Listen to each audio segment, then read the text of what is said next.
আসসালামু আলাইকুম। প্রায় 1000 বছর পর্যন্ত ইসরায়েল জাতির লোকদের মন জেতার জন্য লড়াই চলতে থাকে। এই লড়াই একদিকে ছিল বিশ্বাস ও নিষ্ঠা, আর অন্যদিকে ছিল অন্ধবিশ্বাস থেকে আসা ভয়, যৌন আচার অনুষ্ঠান। এই জীবন মরণ লড়াই একদিকে ছিল জিহোবার উপাসনা, অন্যদিকে ছিল বালের উপাসনা। খ্রিস্টপূর্ব 1473 সালে ইসরায়েলিরা যখন কেনানে এসেছিল, তখন তারা বালকে তা জানতে পেরেছিল। তারা দেখেছিল যে কেনানীয়রা অনেক দেবদেবীর পূজা করত, যেহেতু প্রায় মিশরের দেবদেবীর মতোই ছিল, যদিও সেগুলোর নাম ও বৈশিষ্ট্য কিছুটা আলাদা ছিল। কিন্তু বাইবেল বলে যে বাল কেনানীয়দের প্রধান দেবতা ছিল, আর মাটি খুঁড়ে পাওয়া নিদর্শন থেকে এই বিষয়টা প্রমাণ হয়। যদিও বাল কেনানীয়দের দেবতাদের মধ্যে সবচেয়ে বড় ছিল না, কিন্তু প্রায় সব কেনানীয়দের কাছে তার গুরুত্ব ছিল। তারা বিশ্বাস করত যে বৃষ্টি, বাতাস, মেঘ তার অধিকারী ছিল, আর একমাত্র সেই ফসলকে নষ্ট হয়ে যাওয়া থেকে আর লোকদের, সেই সঙ্গে তাদের পশু পাখিদের বন্ধ্যাত্ব ও মৃত্যুর হাত থেকে বাঁচাতে পারত। বাল যদি রক্ষা না করে, তবে কেনানীয়দের যমদেব মোট তাদের উপর একের পর এক অনিষ্ট নিয়ে আসবে। বাল উপাসনা যৌন আচার অনুষ্ঠানে পূর্ণ ছিল।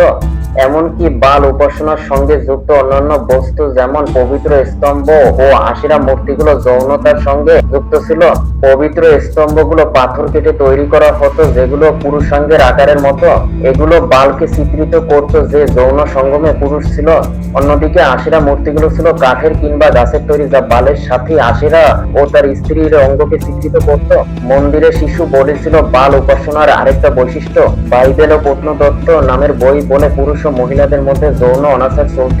কেনানীয়রা বিশ্বাস করত যে কোনো না কোনো ভাবে এই আচার ফসল ও পশুপালে বৃদ্ধি নিয়ে আসতো। কেনানীয়রা বিশ্বাস করত যে কোনো না কোনো ভাবে এই আচার ফসল ও পশুপালে বৃদ্ধি নিয়ে আসতো।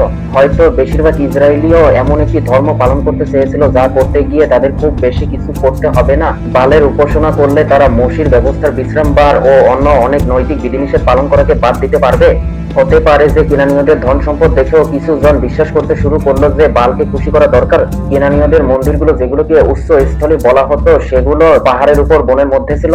আর সেখানে যে প্রজনন সংক্রান্ত অনুষ্ঠান করা হতো, তার জন্য এই জায়গা খুবই আকর্ষণীয় ও ঠিক বলে মনে করা হতো।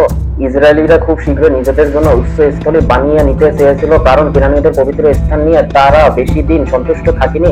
তাহারাও আপনাদের জন্য অনেক উচ্চ স্থলে ও আশিরা মূর্তি নির্মাণ করিত। কিন্তু সবচেয়ে বড় বিষয় হলো যে বাল উপাসনায় যৌন আকর্ষণ ছিল। তাদের আচারগুলো শুধু ফসল ও পশুপাল বাড়ানোর জন্যই ছিল না, আসলে সেখানে যৌন ক্রিয়াকলাপের উপর জোর দেওয়া হতো। সেখানে যেন যৌনতে পূজা করা হতো। মাটি খুঁড়ে পাওয়া অনেক মূর্তি থেকে এর প্রমাণ পাওয়া যায়। মূর্তিগুলোকে অশালীন যৌন অনৈতিকতায় লিপ্ত অবস্থায় যৌন অঙ্গগুলো তুলে ধরা অবস্থায় দেখানো হয়েছে। সেখানকার ভোজ, নাচ, গান কাম লালসাকে উস্কাতো। সুন্দর প্রাকৃতিক পরিবেশে গলা পর্যন্ত খাওয়া দাওয়া করে আর মদ খেয়ে মাতাল হয়ে উপাসকেরা নাচতে শুরু করত। তাদের প্রজনন নাচের উদ্দেশ্য ছিল গরমকালে ঘুমিয়ে থাকা বালকে ওঠানো, যাতে সে জেগে ওঠে আর জমিতে বৃষ্টি আসে। বিশেষ করে মন্দিরে মেয়েদের অঙ্গভঙ্গি কাম, উত্তেজনা ও যৌন লালসাকে জাগিয়ে তুলত। গান বাজনা ও দর্শকরা তাদেরকে নাচ চালিয়ে যাওয়ার জন্য উৎসাহ যোগাতো। আর হয়তো এই নাচের শেষের দিকে তারা ব্যভিচার করার জন্য বালের মন্দিরের কামরাগুলোতে ঢুকে যেত।